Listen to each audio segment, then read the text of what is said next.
Vamos recapitular o que de fato está acontecendo com o Brasil. 3 cabos do Exército usaram um caminhão que estava na oficina para transportar cerca de 3 toneladas de maconha de Mato Grosso do Sul até Campinas. Eles estão presos no batalhão de Osasco e vão ser expulsos da corporação. O caminhão do Exército vai ficar assim, coberto com lonas, até voltar para o quartel em Campo Grande, Mato Grosso do Sul, de onde foi retirado para transportar 3 toneladas e 200 quilos de maconha. Antes de ser coberto, deu para ver as marcas dos tiros no vidro, na lataria e nos pneus. O DENARC, o departamento que combate o narcotráfico, monitorava uma quadrilha de traficantes de drogas que usavam um espaço abandonado em Campinas para guardar a maconha. Ontem de madrugada houve um tiroteio entre os policiais e 3 cabos do Exército, depois que 2 carros... Prestem muita atenção, tá? O tiroteio foi entre militares do Exército e a polícia, tá? Militares do Exército e a polícia. Vamos lá. Que faziam a escolta furaram um bloqueio. Por último, saiu o caminhão do Exército em alta velocidade e quem estava dentro desse caminhão já efetuava disparos contra os policiais que estavam do lado de fora, já para tentar passar pelo cerco. Eu vou repetir. Quem estava dando tiro nos policiais militares eram membros do Exército. Vamos lá. Cabos do Exército Igor Abdala Atene e Maicon Coutinho foram presos na beira da estrada. O terceiro militar, o cabo Raul Simão, foi baleado na perna e fugiu, mas foi pego num hospital, em Limeira. Os 3 militares contaram no DENARC que o caminhão deveria estar numa oficina do Exército em Campo Grande. Eles saíram de lá porque deram a desculpa de que tinham que transportar serragem para um quartel. Sem que ninguém percebesse, os 3 rodaram mais de 1.000 quilômetros com a droga ali em cima da caçamba. A polícia já sabe que o caminhão foi de Campo Grande até Ponta Porã, na fronteira com o Paraguai. Os militares carregaram toda a droga e vieram para São Paulo. O caminhão chegou no começo da madrugada de domingo, na região de Campinas. Outros 2 homens que retiravam a droga na hora que a polícia chegou também foram presos em flagrante. O Exército informou que todos os fatos estão sendo apurados no inquérito policial militar, que é acompanhado pelo Ministério Público Militar. Cada um dos presos pode pegar 20 anos de prisão. There's nothing more powerful than you. Making your... Peraí, deixa eu parar esse troço aqui. Publicidade da Globo. Aí você pensa, pô, não, Alan, você não pode usar um exemplo de um grupo de militares corruptos bem pequeno e você não pode falar que a corporação em toda é corrupta. De fato, isso seria uma retórica absurda, e não é isso que eu estou querendo dizer. Entretanto, porém, todavia, contudo, esse fato que ocorreu em 2016, o mesmo período em que o PT estava ali trabalhando para que as Farc selasse o seu acordo de paz com a Colômbia, essa é a notícia da época. Veja com seus próprios olhos. Tá? Exército ainda não decidiu se militares presos com drogas serão expulsos. O Exército Brasileiro ainda não decidiu se os militares presos transportando 3 toneladas de maconha em um caminhão oficial, na madrugada do dia 28 de agosto de 2016, tá? Serão expulsos da corporação. A previsão inicial de conclusão do inquérito policial militar em sindicância, que irá decidir sobre o futuro dos cabos Igor Abdala Costa Atene, nós vamos procurar o nome deles aqui no Google, Maicon Coutinho Coelho e Simão Raul, segundo o Exército, dura de 30 a 40 dias. Enquanto aguardam a conclusão dos trabalhos, eles continuam presos no 2º Batalhão de Polícia do Exército em Osasco. O inquérito policial que apura a procedência da droga e como o caminhão foi retirado da corporação segue em segredo de justiça, segundo o Exército. Os cabos Igor Abdala Costa Atene e Michael Coutinho Coelho foram detidos após trocarem tiros com policiais, meu irmão, no DENARC, Departamento Estadual de Prevenção e Repressão ao Narcotráfico, e o GAECO, né? Grupo de Atuação Especial de Combate ao Crime Organizado de São Paulo. O terceiro cabo, Simão Raul, foi ferido durante a ação e foi localizado e preso em um hospital de Limeira. Os 3 eram investigados há 3 meses, de acordo com o DENARC, Departamento Estadual de Prevenção e Repressão ao Narcotráfico. Ou seja, a polícia já estava investigando esses caras, a polícia sabia o que eles estavam fazendo e o Exército não. Legal. A polícia sim. E óbvio, vocês podem perceber, se vocês conversarem com seus amigos policiais, militares e civis, todos eles vão dizer, olha, se depender... Outro dia eu estava conversando com um amigo meu da Polícia Civil, não vou dizer qual é o cargo dele, né? Mas ele estava falando, teve uma operação que a gente precisou fazer e a gente precisou contar com os militares, eles fugiram, eles pularam fora, não quiseram. Simplesmente não quiseram. Bem, eles depois pegaram 42 anos de cadeia. Tá? Eu vou pegar uma matéria de um ano depois. Eu falei para vocês ali, 2016. Um ano depois aconteceu isso aqui. Vocês estão vendo aí, né? Militares do Exército presos com maconha pegaram 42 anos de cadeia. Eles foram flagrados e tal, papapá. Essa decisão foi a do juiz Guilherme de Rienzo, de Campinas, condenou por tráfico de drogas, né? Os ex-cabos do Exército, que depois foram expulsos. E aí, cada um foi apenado com 14 anos e 2 meses de reclusão em regime inicial fechado, além do pagamento de 875 dias de multa. Na época, lotados no 20º Regimento de Cavalaria Blindado de Campo Grande, eles foram presos em agosto de 2016. Você sabe o que acontece quando você pega 14 anos de cadeia, né, no Brasil. Eu não preciso dizer para vocês em quanto tempo esses caras já estariam soltos. Né? E se vocês perguntarem para alguém aí, certamente, 2017, eu não sei se já foram soltos, mas em breve estarão. E quando você observa, né, que houve mais rigor, né, com Daniel Silveira e o Coronel Cid do que com esses caras, você fala assim, tem alguma coisa errada no Brasil, não tem não? Assim, não tem uma coisa errada, porque será mesmo que assim, o que aconteceu com o ajudante de ordens do presidente Bolsonaro, ele nem crime tinha. E tá preso.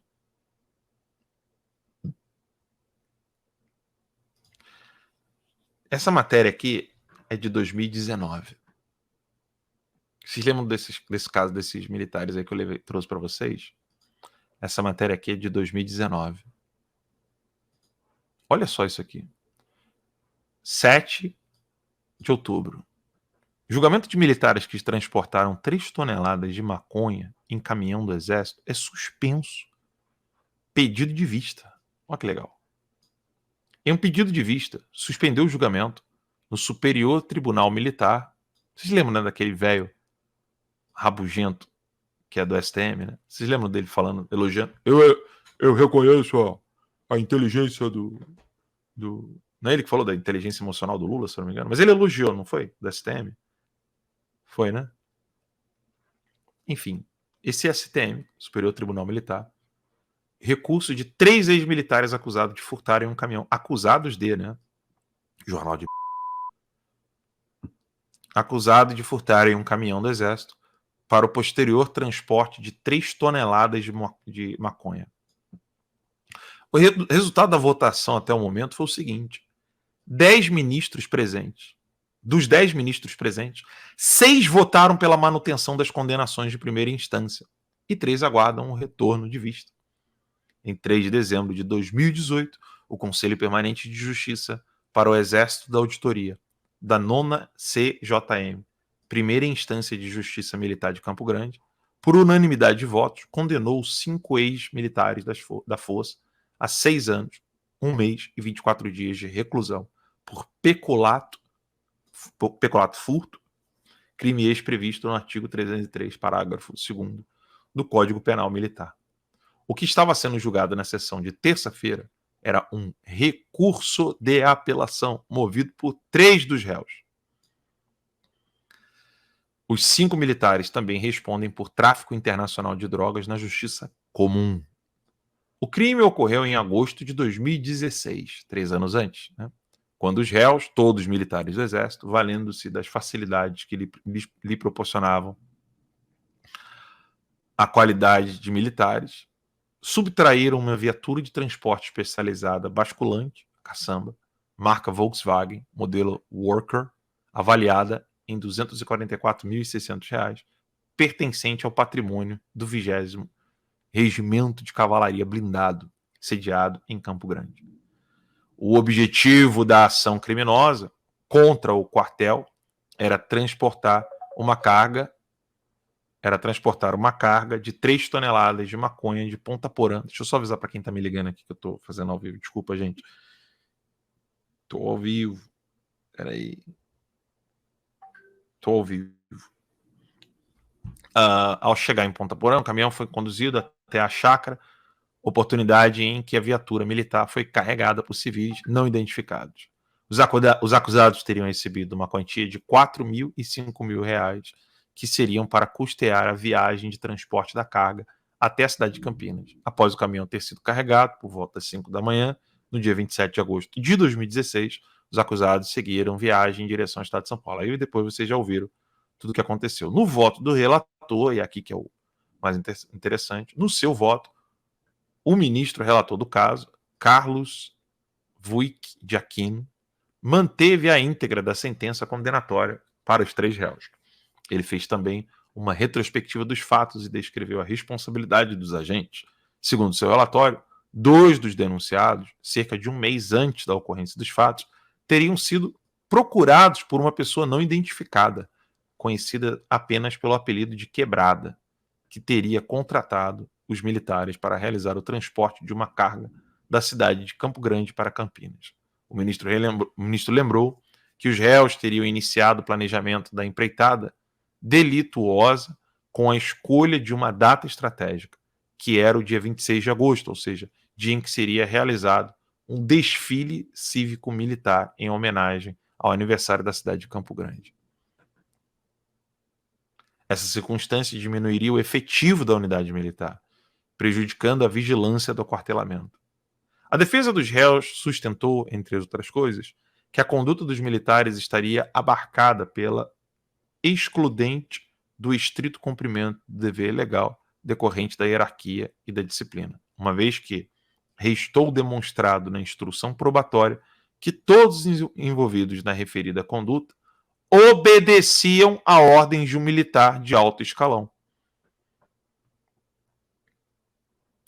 Vocês querem que eu leia de novo? Não está aparecendo na tela, né? Desculpa. Tá aqui, ó. A defesa falou isso aqui, ó.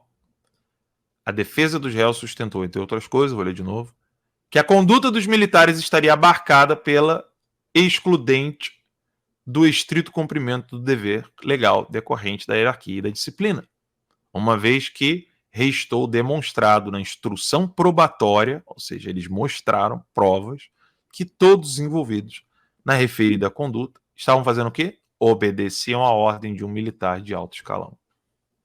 Segundo o ministro, embora os apelantes tenham declarado em juízo que a ordem para transportar a substância entorpecente teria partido de uma autoridade superior, nenhum dos 3 co-réus indicou de quem teria partido a ordem. Além disso, os acusados tinham ciência de que transportavam algo ilícito, tendo afirmado que receberiam 10 mil pelo serviço. Isso não condiz com a informação de que teriam recebido ordem de um superior hierárquico, o que deveria ser executado sem o recebimento de qualquer vantagem adicional. Outro pedido da defesa, negado pelo relator, foi o afastamento do agravante previsto no artigo 70, inciso 2, a linha blá blá blá, vamos lá. Ter o agente cometido o crime para facilitar ou assegurar a execução, a ocultação, a impunidade ou a vantagem de outro crime, no caso, o tráfico de drogas. Segundo o magistrado, a previsão legal se aplica perfeitamente às circunstâncias do delito, pois a subtração da viatura militar objetivou realizar o transporte das substâncias ilícitas. Enfim, vocês podem acompanhar o caso e eu digo a vocês, será que tem uma boa investigação da relação dos próprios militares individualizados, né? Não existe culpa do exército, existe culpa desses militares aqui e quem está encobertando. Sobre não apenas esse caso, mas tantos outros. Será que tem? Eu pergunto para vocês. Será que existe uma investigação interna? Eu me faço essa pergunta. Eu literalmente me faço essa pergunta. Será que existe uma investigação se realmente eles estavam cumprindo ordens ou não? Será de fato que o alto escalão não estaria envolvido com o PCC? São perguntas que eu me faço, assim. Eu não estou acusando. Será que não existe uma relação muito mais profunda para debater, para investigar, para ir atrás de documentos? Mas quem tem meios para fazer isso está fazendo outras coisas, né, que não são dessa importância. Para mim, hoje, não tem nada mais importante do que fazer uma investigação profunda que inicie-se jornalisticamente, mas eu não tenho meios para isso, para fazer isso sozinho, de jeito nenhum. Mas colher testemunhos, levantar documentos, papéis sobre uma possível ligação desses generais que traíram o presidente Bolsonaro com o narcotráfico, com o PCC, sobretudo. E também com a própria China, o Partido Comunista Chinês. A direita está preocupada em querer saber se existe ligação entre o alto escalão militar e o PT, o PCC e o Partido Comunista Chinês? É uma pergunta. É uma pergunta que eu faço a vocês. Você político, está preocupado em querer saber disso? Ou os políticos... Aí aqui eu faço uma pergunta para vocês e vocês respondem. Né? Respondam no Twitter, porque nós estamos aqui em parceria com o Notícias Sem Máscara. Mas podem publicar aí no Twitter e podem publicar aqui. Vocês vão responder. Vocês acham que os deputados perdem tempo querendo lacrar na internet, querendo ganhar curtida, seguidores? Ou vocês acham que os políticos estão fazendo coisas que são extremamente necessárias e relevantes para o momento político em que nós estamos vivendo hoje no Brasil? Vocês vão me responder isso. O político do seu estado, ele está preocupado em fazer coisas relevantes ou ele está preocupado em bombar na internet?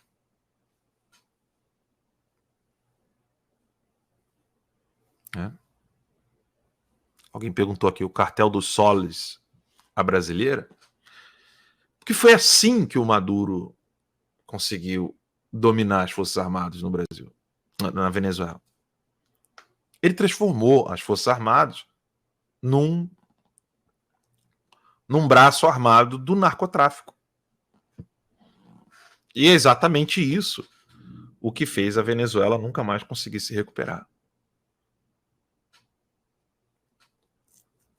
É uma pergunta que eu faço honestamente para vocês. Se de fato os políticos querem bombar. A Marilda querida aqui colocou bombar na internet. Verdade. Outros aqui, bando de deputag. É uma pergunta honesta, assim. Eu quero que vocês coloquem, né? Os deputados do meu estado estão... E aí vocês falam. Bem, gente, tá chovendo bastante aqui. Normalmente a luz cai muito rápido. E se cair, eu perco, assim, eu saio da live aqui, vocês nem vão entender o que aconteceu. Então tô logo avisando que está chovendo, né? Vou aproveitar e dizer a vocês que vocês podem tanto participar, tem a Marilda e tantos outros fazem parte de um grupo de pais que são assinantes do Terça Livre. Eles têm um grupo comigo, onde a gente tem uma reunião semanal para tratar de problemas educacionais e desafios educacionais. Né? Então, se vocês quiserem fazer parte, você que já é assinante, né, procura lá pela publicação no Notícias Sem Máscara ou no Locals, você vai poder achar essa publicação e lá tem um link para você participar do nosso grupo.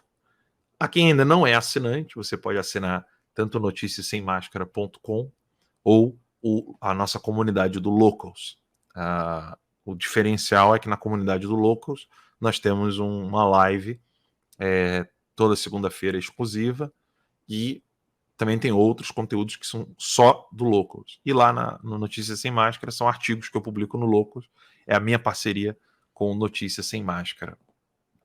E quem quiser fazer doações ou coisa do tipo, também podem fazer aqui no Locals. Lá tem um botãozinho chamado Tip Jar, TIP, né, JAR, que é como se fosse uma jarrinha. Sabe aquela coisa de botar a moedinha na jarrinha do mercadinho? Então lá tem um Tip Jar, onde você coloca lá como se fosse gorjeta ou como se fosse um super chat, alguma coisa do tipo. Aqui no Rumble, eu quero agradecer, nós tivemos aqui uma doação da Marilda. Eu só tinha visto o A ali. Ela falou, não diga ao vivo. Agora já era. Já tô lendo aqui. Mas obrigado. Deus te abençoe. Obrigado, querida. Eu não era para ler, eu acabei lendo porque eu não vi quem era. Como fosse tentar me avisar antes, gente. Mas obrigado aí de coração a todos vocês. Obrigado pelo super chat. Deus abençoe muito. A chuva tá intensa, não sei se vocês conseguem ver a chuva, o barulho da chuva. Eu vou terminar o programa aqui. Peço que vocês meditem sobre isso. E amanhã eu vou falar mais um pouco sobre o Foro de São Paulo. Vou falar da importância do Foro de São Paulo para o desenvolvimento da esquerda e o quanto ele é nocivo para o Brasil. Então, conto com o apoio de vocês, conto com a assinatura, conto com curtidas, comentários, compartilhamentos. Vocês sabem, aqui no exílio, 3 anos sem ver minha família, estou contando com todo tipo de ajuda que vocês puderem me oferecer. Tá bom? Deus abençoe a todos e até a próxima. Tchau, tchau.